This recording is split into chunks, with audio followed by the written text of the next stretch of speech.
Hello. In this episode breakdown, we dive into the intense final moments of the SEAL Team's latest mission. Discover the key details you may have missed, as well as what the shocking twist means for the Bravo Team's future. Don't miss out on this in-depth analysis. Summary of the content. 1. Jason's TBI was precipitated by the terrorist attack, affecting his mental health during SEAL Team Season 7. 2. The Bravo Team successfully stopped terrorists in the mall, but they remain on shore duty. 3.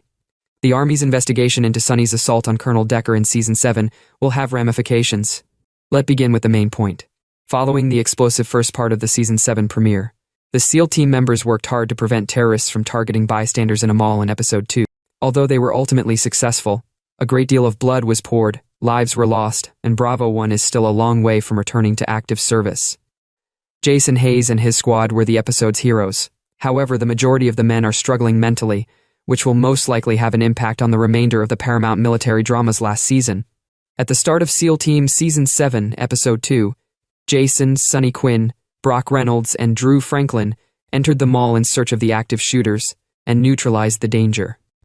Meanwhile, Ray Perry and Omar Hamza cared for the wounded outdoors. It was tough to take down the terrorists without weapons. However, Bravo 1 demonstrated why they are the best, and eventually halted the gunmen. Despite the Bravo Team's heroic efforts, many people died and lost loved ones. And Boreanaz's meeting with one of the terrorists will impact Jason's arc in SEAL Team Season 7. Season 7 will reveal how the terrorist attack in Sweden will impact Jason. As fans will recall, Jason has been suffering from a traumatic brain injury TBI since Season 5, and the terrorist attack in SEAL Team Season 7, Episode 2, appears to have exacerbated the situation. While chasing down the shooters in the mall, Jason came face-to-face with one of them. The struggle between the two was without a doubt the most heated and unsettling moment of the hour. Jason engaged the terrorist in hand-to-hand fighting, but when a knife was drawn, the situation turned extremely graphic. David Boreanaz's character eventually killed the gunman by stabbing him in the neck, leaving him bleeding to death on the floor. Jason was visibly devastated after killing the man, as he could barely move. Thankfully, Drew had Jason's back when another terrorist arrived and threatened to kill Bravo's leader. Drew shot the man, essentially saving Jason's life. After returning to the United States, Jason experienced a night terror and continued to appear affected by what had occurred in Sweden. Jason's old wound has been reopened.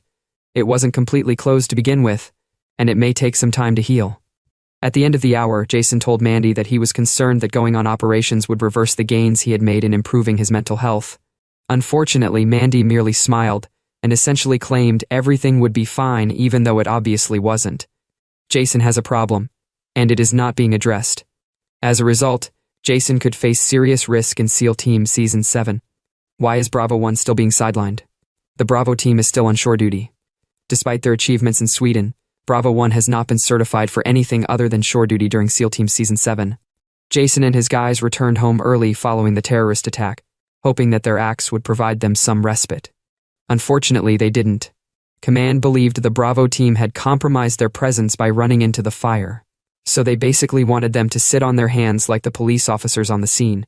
Of course, Jason, Ray, Sonny, Omar, and Brock would always prefer to help others, but Sweden ultimately did not help them gain favor back home. Drew's mysterious past with SEAL Team explained the newest Bravo Team member is hiding something. Drew remains a mystery in SEAL Team Season 7, one of the many significant changes to the Bravo Team. However, the appearance of Drew's sister Nora at the end of Episode 2 revealed that his family plays a role in his drama. Nora told her brother, "The family needs us to circle the wagons." A reporter is supposedly investigating the Franklin family and producing a podcast about them. Drew assured her that he was not interested in family favors, at which point Nora appeared to threaten him. She replied, "Go ahead and freeze me out, Dad too. However, your reputation may be at stake. Drew clearly has some deep, dark secrets he doesn't want to reveal, and they run in the family." The Navy SEAL said his family was one sex tape away from being the Hiltons. Only time will tell what Drew is hiding, but the audience and Bravo Team will most likely find out by the Season 7 conclusion of SEAL Team. Why did Sonny attend Ben's hearing? Ben is the veteran that Clay was trying to help before he died. Stella and Sonny were intended to go to Ben's sentencing hearing together in SEAL Team Season 7, Episode 2, but Stella had to leave at the last minute. Sonny hadn't planned on going to court without her. However, something pushed him to do so, and when he arrived, Sonny issued a statement on Ben's behalf. He told the judge that Clay would never have blamed Ben for his death, and urged the court to grant Ben a second chance at having a good life. Even though Clay's SEAL Team death was painful and unjust, the writers are sure that his presence is felt on the show through the other's grief and the conclusion of Ben's story. Sonny made a statement in Ben's favor because he knew it was what Clay would have preferred.